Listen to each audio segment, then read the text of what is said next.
శారదా చంద్రమౌళీశం రత్నగర్భగణేశ్వరం శంకరం చ ఋష్యశృంగేశం తుంగాన్ లోకగురూన్ భజే.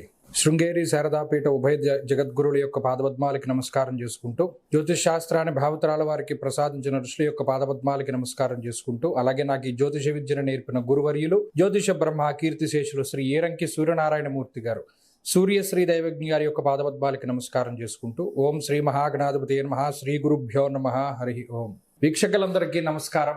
జూలై నెల 27వ తారీఖు లగాయితూ దాదాపుగా 137 రోజుల పాటు వక్రగతిన సంచరించబోతూ ఉన్నటువంటి శనేశ్వరుని యొక్క వక్రగతి తాలూకు ఫలితాలని పూర్తి శాస్త్రబద్ధమైనటువంటి ప్రమాణాలతోటి గోచార దర్శనం వంటి ఉత్కృష్టమైనటువంటి గ్రంథం ఆధారంగా మనం ఈ వీడియో ద్వారా ఆ శనేశ్వరుని యొక్క వక్రగతి 12 రాశుల పైన ఏ విధమైనటువంటి ప్రభావాన్ని చూపించబోతూ ఉన్నది అనేటువంటి విషయాన్ని మనం పరిశీలన చేద్దాం. ముఖ్యంగా ఈ వక్రగతి గురించిన కొన్ని ముఖ్యమైనటువంటి విషయాలను కూడా మనం పరిశీలన చేస్తే, జూలై 27వ తారీఖు సోమవారం నుండి రేవతి నక్షత్రము 1వ పాదంలో ప్రారంభమయ్యేటువంటి ఈ శనేశ్వరుని యొక్క వక్రగతి దాదాపుగా 10వ తారీఖు డిసెంబర్ నెల వరకు 137 రోజులు, అంటే గురువారంతో 10 డిసెంబర్ గురువారంతో పూర్తవుతుంది.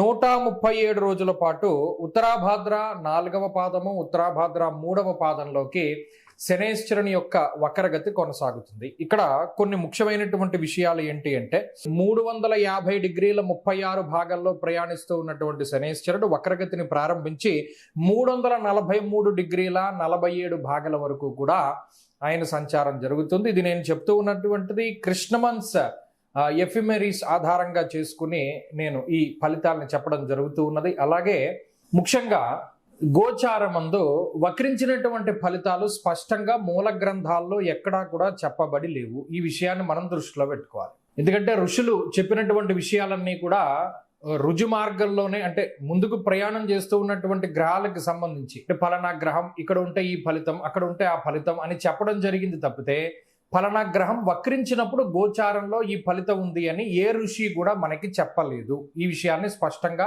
ఇది మూల గ్రంథాల్లో లేదు అనేటువంటి విషయాన్ని దృష్టిలో పెట్టుకోవాలి. 1.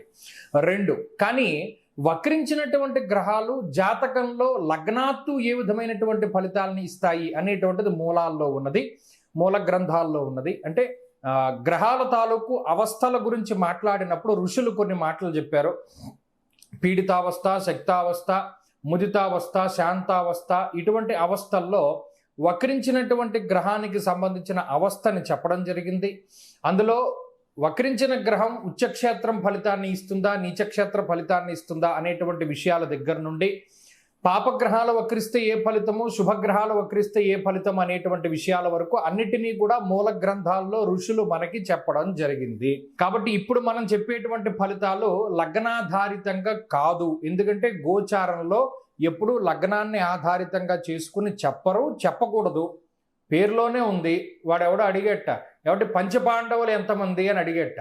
ఏమయ్యా పేరులోనే ఉంది కదా, పంచ అంటే 5గురు, పాండవులు అంటే 5గురు పాండవులు అని పేరులోనే ఉంది కదా, మరలా అడుగుతావేంటి అని అన్నట్టుగా రాశి ఫలితాలు అని, రాశి అంటే చంద్రరాశే కదా, రాశి ఫలితాలు అంటే రాశిని బట్టి ఫలితాలు కానీ లగ్నాన్ని బట్టి ఫలితాలని ఎక్కడుంది? పేరులోనే ఏమంటే రాశి ఫలితాలు రాశి నుండి వస్తాయా, లగ్నాన్ని నుండి వస్తాయా, పంచపాండవులు ఎంతమంది అని అడిగినట్టే ఉంటుంది. కాబట్టి రాశి ఫలితాలు అంటే రాశిని బట్టి చెప్పే ఫలితాలు. ఇక్కడ లగ్నానికి తావు లేదు, ఉండదు. అసలు మూల గ్రంథాల్లో రాశి ఫలితాలు ఎప్పుడు లగ్నాన్ని బట్టి చెప్పలేదు, చెప్పరు, ఎవరు చెప్పబోరు. ఎందుకంటే ఏదైనా ఋషిప్రోక్తమైన గ్రంథం ఉండాలి. ఇక్కడికి 2 విషయాలు. సరే, మరి ఈ గోచార ఫలితాలు వక్రించినటువంటిది మీరు ఎలా చెప్తున్నారు అంటే, చరిత్రకారులు కొంతమంది ఉంటారు, నా బోటు వాళ్ళు, మీ బోటు వాళ్ళు, ఇప్పుడు ఫలానా గ్రహం వక్రించినప్పుడు గోచారంలో ఈ రాశుల వారికి ఈ గ్రహాల తాలూకు ఫలితాలు వచ్చాయి కాబట్టి ఈ గ్రహాల తాలూకు వక్రగతి ఫలితాలు ఈ విధంగా ఉండొచ్చు. ఇప్పుడు ఉదాహరణకి కుజుడు స్తంభిస్తారు, అది గోచార రీత్యానే స్తంభన అనేటువంటిది ఉంటుంది. మరి స్తంభించినప్పుడు గోచారంలో కుజుడు ఫలన ఫలితాలను ఇస్తాడు అని చెప్పి ఎక్కడ మూల గ్రంథాల్లో గోచారంలో లేదు.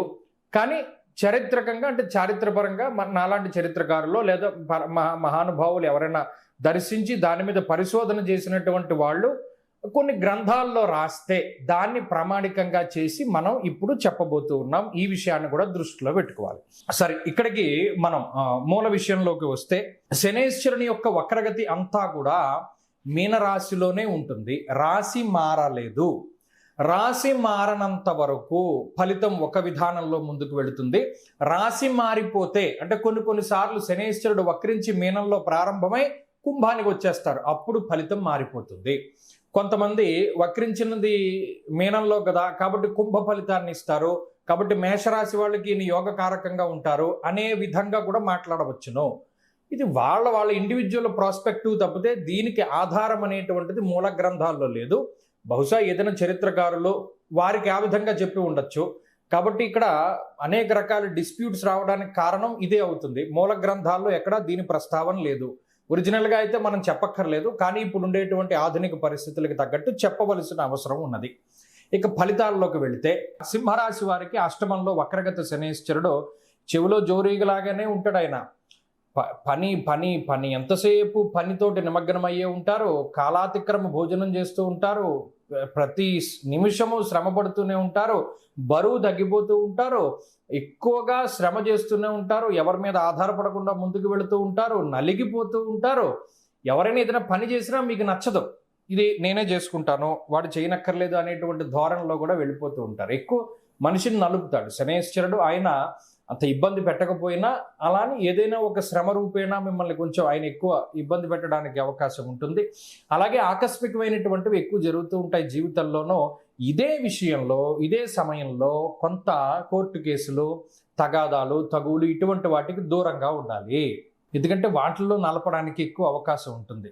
ఏదో ఒక చలన అయినా కట్టేలా చేస్తాడు ఆయన. అంటే ఒక న్యాయస్థానానికో లేదా ఓ పోలీస్ స్టేషన్కో ఇంకో దానికో వాటికి వెళ్ళేటువంటి విధంగా శనేశ్వరుడు పనిచేస్తూ ఉంటారు ఆయన. ఈ విధంగా సింహరాశి వారిని కొంత ఇబ్బంది పెట్టచ్చు. అందుకని కొంచెం జాగ్రత్తగా ఉంటే సరిపోతుంది.